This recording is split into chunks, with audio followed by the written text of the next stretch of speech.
Hola, buenas noches, personitas del mundo. Espero se encuentren muy, pero que muy bien.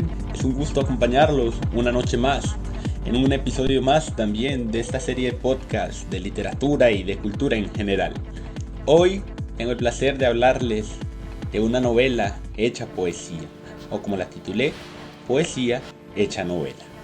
Se trata nada más y nada menos que de la novela La vorágine del escritor colombiano José Eustacio Rivera. Y bueno, tengo que contar antes de iniciar y de abrir el telón de esta obra que llevaba 3 años, casi 3 años, en donde encontraba referencias de esta obra, sobre todo el principio que creo que a mí me quedó marcado, ¿verdad? Ese inicio como que tiene tanta potencia que lo engancha a uno, y ya lo diría nuestro querido Gabriel García Márquez, que una novela, si en los primeros párrafos no engancha al lector, pues es un fallo del escritor, ¿verdad? Pero creo que, y como lo dije, esta es una novela hecha poesía, a mi parecer. Y bueno, soy de la zona más o menos en donde se desarrolla este libro, pero entonces vamos a sumergirnos primero en la relación histórica y el contexto que se marca aquí en la obra, y ya iremos desarrollando este episodio de podcast. Bueno, la vorágine retrata o trata de idealizar el clima intelectual, y más que intelectual también la relación política y social, ¿verdad? De la Colombia por los años 20 más o menos, porque cuando uno va leyendo la novela se da dando cuenta que es un escrito bastante antiguo. Sobre todo pues las personas que son de Colombia se darán cuenta, porque lo que narra y lo que trata de contar, y sobre todo pues la parte social, se refleja mucho hacia los años 1920, los años 30 más o menos por ahí, que se refleja la parte de esta parte política y social colombiana, que más adelante pues se transformaría, y ya pues ese es otro tema de conversación, pero se sumerge y creo que dan el punto exacto. Pero para dar el punto exacto, José Eustacio Rivera, tendríamos que descubrir quién es, ¿verdad? ¿Quién es este escritor? ¿De dónde nace? ¿De dónde es? Porque se le nota que tiene, o que tuvo, pues, recuerden que yo siempre que trato de decir en general las cosas en presente, es porque tengo el presentimiento, pues, valga la redundancia, de que el autor todavía está vivo. Y creo que en las palabras y en el libro es una inmortalización muy bonita de los escritores que se quedan ahí. Entonces a veces es como que están con nosotros. Entonces, hablando de José Eustacio Rivera, él nació un 19 de febrero de 1888, un año bastante curioso, en Neiva, Huila, que sería aquí en Colombia, que precisamente, pues años más adelante, o sea, muchos años después, conmemoraría, ¿verdad? Le haría una conmemoración a José Eustacio Rivera. Ustedes pueden buscarlo en Google, hay como una especie de estatua y hay una conmemoración muy bonita para él. Entonces se dice que estudió en los colegios Santa Librada, de San Luis Gonzaga de Elías y la Escuela Normal Central de Bogotá. Y en Bogotá se matriculó a la Facultad de Derecho en la Universidad Nacional de Colombia, que es la universidad más grande en el sentido pues público aquí en Colombia, y se doctoró en Derechos y Ciencias Políticas el 3 de marzo de 1917.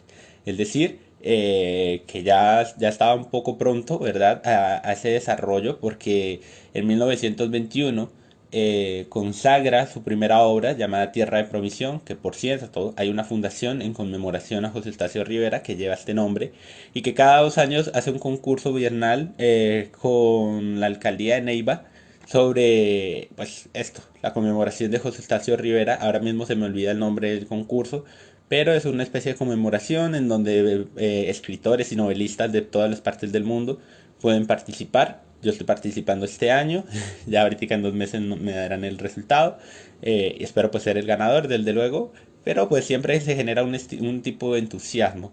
Entonces, este libro Tierra de Promisión, ustedes lo pueden buscar por internet, igual también La Vorágine también les aparece.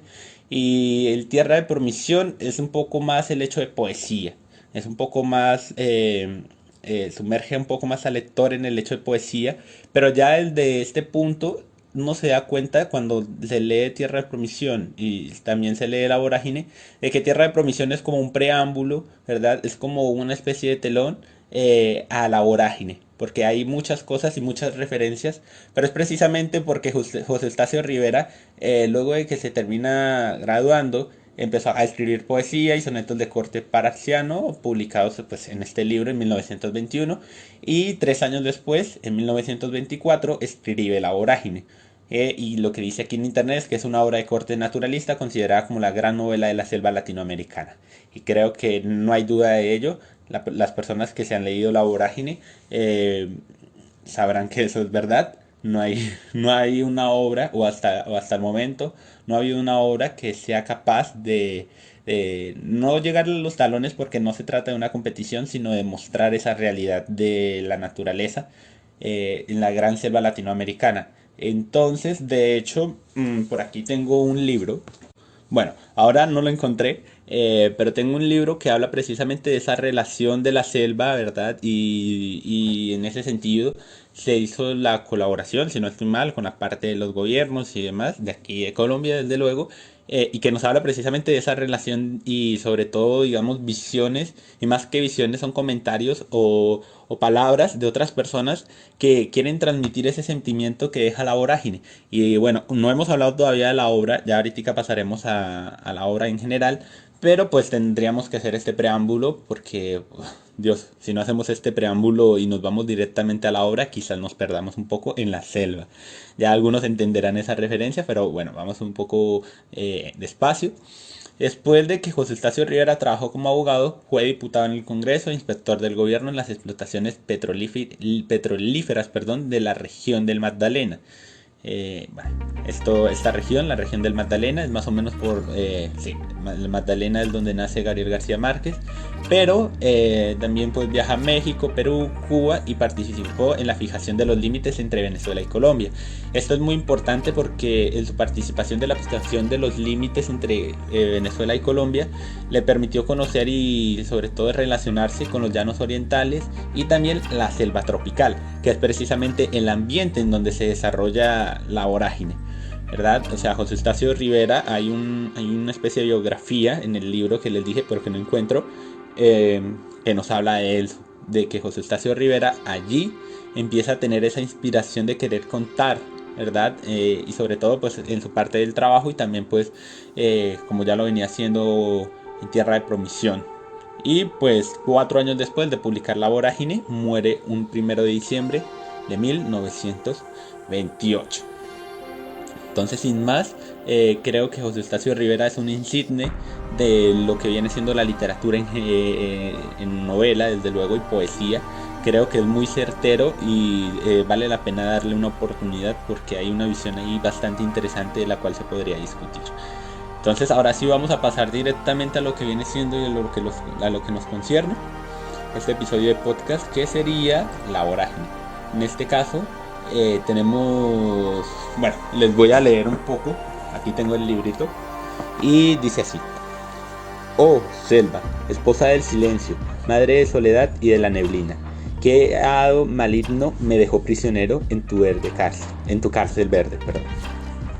Bueno, hay diferentes versiones de La Vorágine, hay libros que tienen 200 páginas, otros que tienen 300 páginas, pero se mantiene más o menos en ese orden de páginas, aunque bueno, un libro pues no se mide por la cantidad de páginas, sino por su capacidad de transmisión o su capacidad de transmitir esos sentimientos. Entonces, como ya lo dije, La Vorágine trata de retratar el clima intelectual y político de Colombia y también social de los años 20, por denunciar pues principalmente los problemas y la relación. Este es un libro que tiene bastante relación entre diferentes aspectos, como lo es la relación entre ciertos departamentos que más adelante se empezarían a formar en Colombia, que en el libro pues se habla un poco, pero ya luego como tal muchos años después se empezarían a formar, y ya pues tienen esa relación porque por ejemplo pues hablaban de Perú, hablaban de Venezuela, hablaban de Brasil, ¿verdad? Entonces habla precisamente y por eso se le conoce como la gran novela de la selva latinoamericana, ¿verdad? Entonces, pues tendríamos ahora sí que sumergirnos en la vorágine. Pero, ¿qué es la vorágine? Ustedes se preguntarán, porque es una palabra que suena como con ímpetu, ¿no? Como con fuerza, que tiene un significado como fuerte. y no están tan equivocados. De hecho, la vorágine es un remolino que se forma en el océano y que genera ese ímpetu, perdón, esa fuerza, esa magnitud. Y eso es lo que se representa prácticamente aquí en la obra. Esa magnitud y ese ímpetu con el que uno siente y se relaciona con los personajes, que en este caso vienen siendo los principales, desde luego, Arturo Cova y Alicia. Y quiero leerles la primera parte, el primer párrafo de la primera parte de esta novela, que dice así. Antes de que me hubiera apasionado por mujer alguna, jugué mi corazón al azar y me lo ganó la violencia. Nada supe de los deliquios embriagadores, ni de la confianza sentimental, ni de la zozobra de las miradas cobardes. Mas que el enamorado fui siempre el dominador cuyos labios no conocieron la súplica. Con todo, ambicionaba el don divino del amor ideal, que me encendiera espiritualmente para que mi alma destallara en mi cuerpo como la llama sobre el leño que la alimenta. Entonces voy a tratar de hablar un poco sobre la novela desde mi visión, desde lo que me acuerdo, ¿verdad? Como una especie de conversatorio más que una parte técnica. Y es prácticamente de que Arturo Cova es un hombre mucho mayor que Alicia, si no estoy mal. Alicia es una joven y Arturo Cova se enamora de ella, ¿verdad? Pero, pues como se estaba viendo tan mal ese tipo de relaciones, la familia de Alicia decide denunciar a, a Arturo Cova.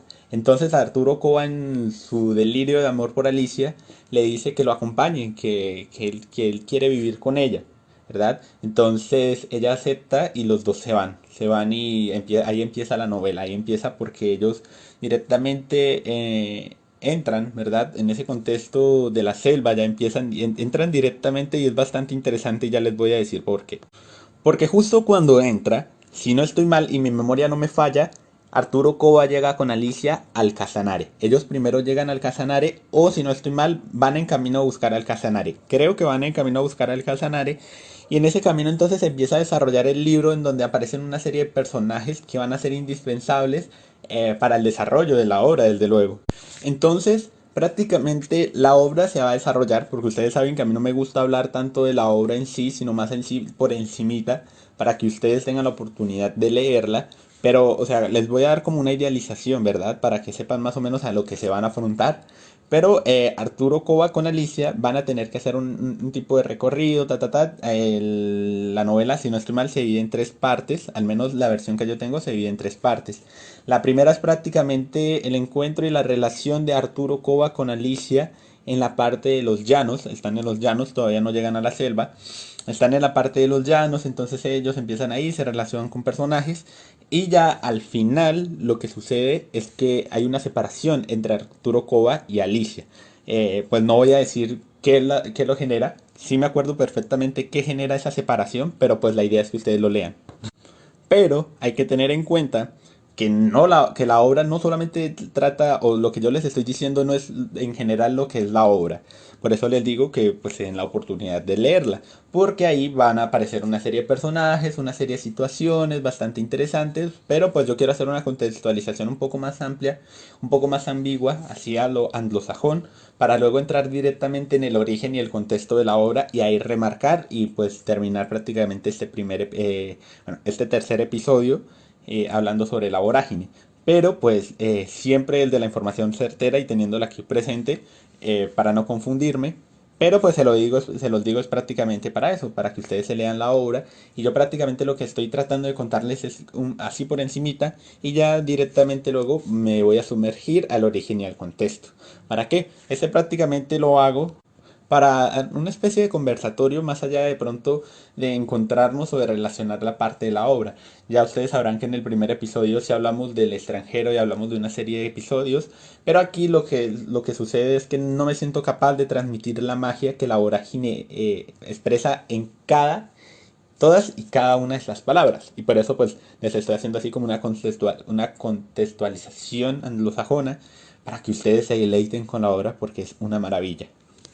Ya luego en la segunda parte de la novela nos encontramos a un Arturo Cova solo, ¿verdad? Que en su mente se da cuenta de que ese problema que generó la separación de Alicia en realidad era como un capricho suyo, más que de pronto una situación que sí se estaba presentando, ¿verdad? Esto más adelante ese pensamiento no lo va a refutar, sino que lo va a reafirmar, Pero en este sentido, aquí ya entra una parte y un origen del contexto, porque es precisamente esta parte denuncia las atrocidades de que los caucheros blancos realizaban en las selvas del Putumayo, muchas veces de las cuales pues son totalmente evidentes, existía muchísima información. ¿Y qué pasa aquí? Lo que hizo José Estacio Rivera fue leerse toda esta información y transformarla en una novela.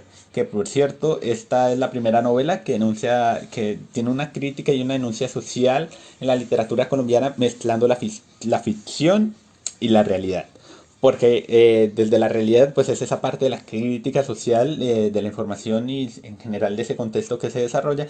Y pues esa es la realidad. Y la ficción, pues es prácticamente la relación de los personajes y demás. Pero yo creo que un escritor siempre, digamos, se va guiando esos ejemplos para transformar los personajes. Entonces no es del todo ficción, pero siempre se les tiene que atribuir como algo que los caracterice para separarlos de pronto de otros ideales.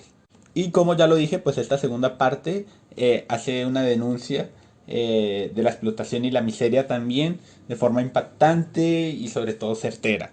Y sobre todo también aquí hay que tener en cuenta que estos personajes que realizan el mal o que realizan la explotación y la miseria no tienen caracteres de culpabilidad o de juicios morales, sino que ellos prácticamente utilizaban a las personas precisamente para eso, para explotarlas, y más allá no se visionaban de pronto el hecho de pensar si lo que estaban haciendo era bueno o no, si estaba moralmente aceptado o éticamente aceptado, desde luego, sino que es como un poco la relación y aquí podríamos entrar y esto es lo bueno de la literatura, porque casi prácticamente 100 años antes de que José Estacio Rivera escribiera La Vorágine, ya Harriet Beecher Stowe en su libro La cabaña del tío Tom trataba también de retratar desde luego la parte de la esclavitud de los Estados Unidos y lo cuenta perfectamente, pero la diferencia es que aquí esto es Latinoamérica, ¿sí? Harriet Beecher Stowe nos habla y uno se va dando cuenta como la trascendencia y la transformación del mundo a partir, digamos, de esas conjeturas, ¿verdad? Cuando hablo de conjeturas es como quizás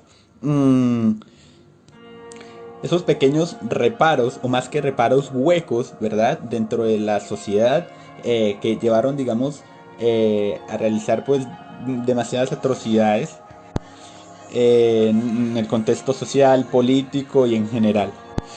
Y aquí pasaríamos entonces, ya aquí les hablé un poco sobre la crítica, ¿verdad? Y la relación social y todo esto.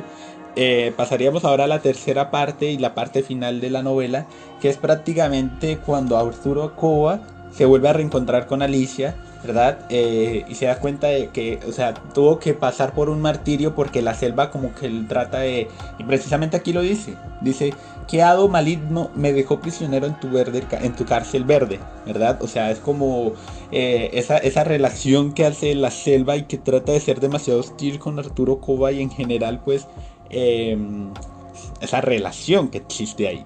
Y es lo que les digo, podría hablar de varios personajes de la novela, pero en realidad creo que si empezara a hablar de los personajes y de cada cosa, se perdería la magia y sobre todo pues no me siento en la capacidad de transmitirla. Solamente incluso me siento a veces culpable hablando de Arturo Cova y de Alicia, porque precisamente cada uno de los personajes tiene su magia y tiene esa forma de transmitir esa realidad. Por lo cual esto es demasiado hermoso, valga la redundancia de pronto hablando de hermosura dentro de la miseria, ¿no? Pero es que una novela transformada en poesía, creo, a mi parecer, que no se ha visto.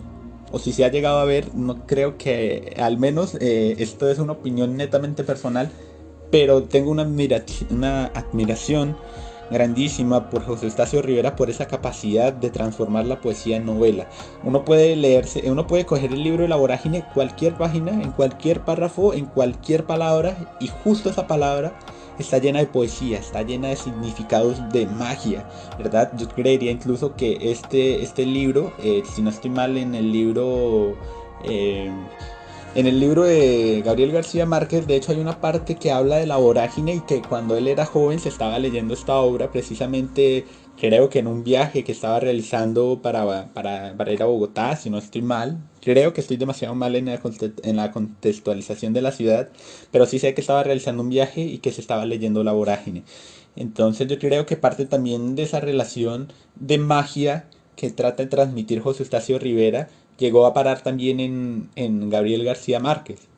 Y no me sorprendería también que de hecho La Vorágine llegara al menos a inspirar un poco a Gabriel García Márquez sobre la creación de su universo de Macondo. A mí me hubiera gustado traer a alguien que participara conmigo hablando sobre la novela y que tuviera diferentes puntos de visión quizás de lo que estoy tratando de transformar y de decir.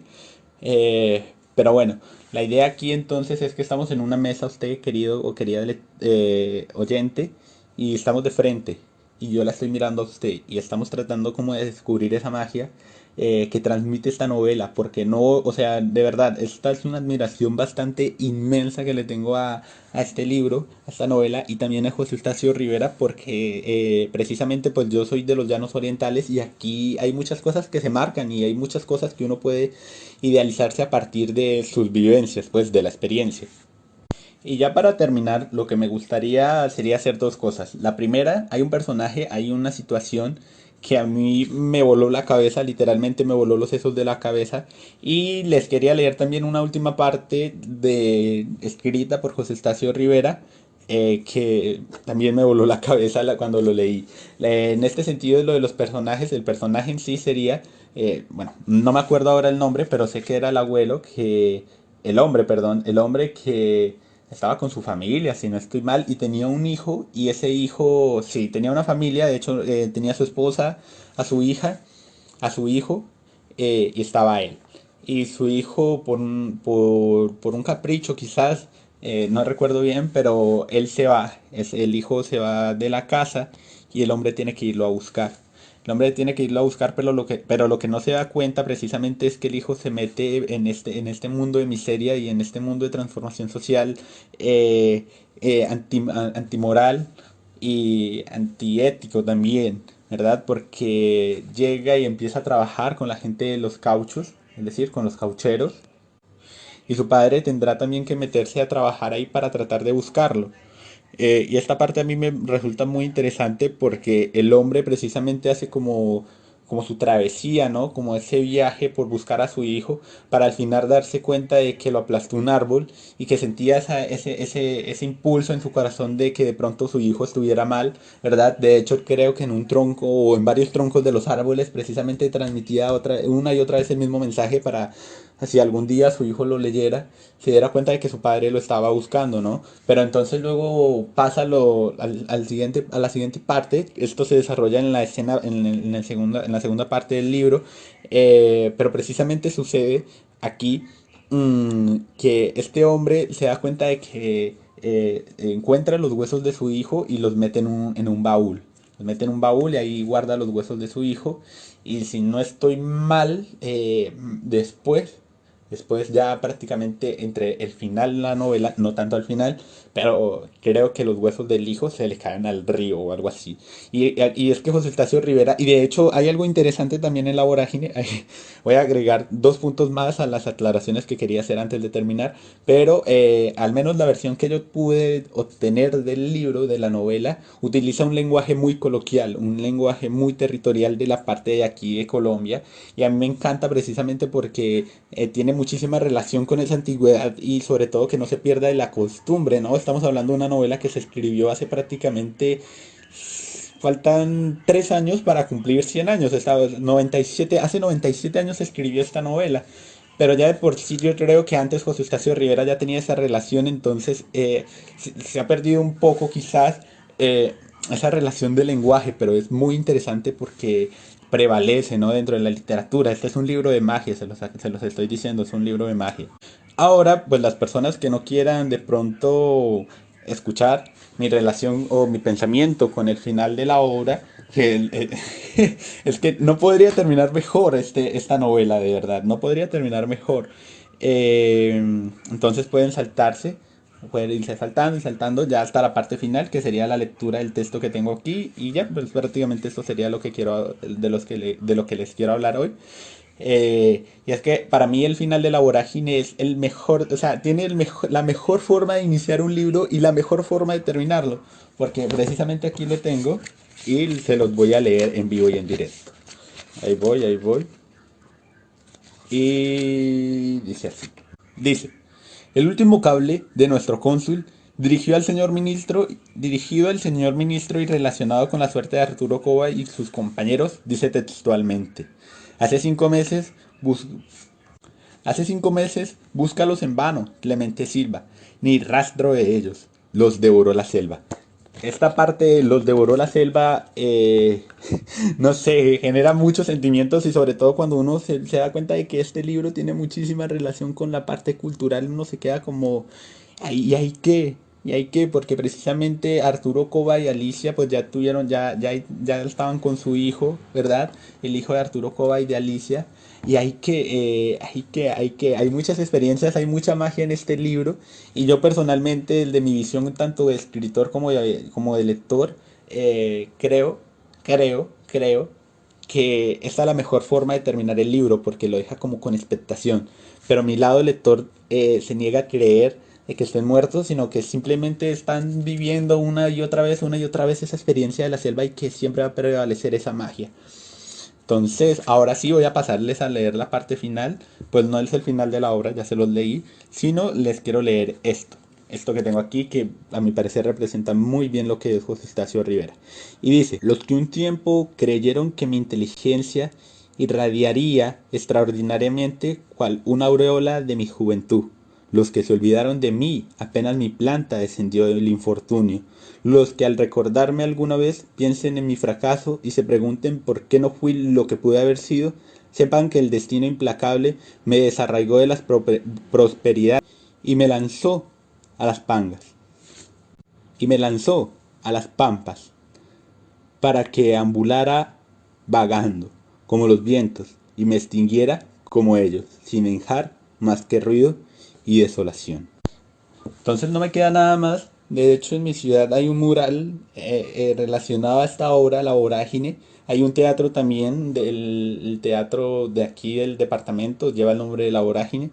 Entonces no me queda nada más que agradecer a usted y a usted, querida y querido lector, por escucharme y por sobre todo acompañarme en este camino de magia que nunca espero que se acabe. Porque pues ahí vamos a estar siempre, ¿verdad? Escuchándonos y sobre todo viviendo la magia de la literatura. Entonces mi invitación es que se lean el libro, es buenísimo, no se pierden nada intentando leerlo y en el mejor de los casos terminarlo porque concluye de una manera extraordinaria. Entonces no me queda nada más que agradecerles por acompañarme una noche más. Les envío un abrazo internacional lleno de cariño desde aquí de Colombia. Y bueno, ya encontraremos otro libro lleno de magia que nos deje el alma con sensaciones de perturbación. Hasta una próxima ocasión.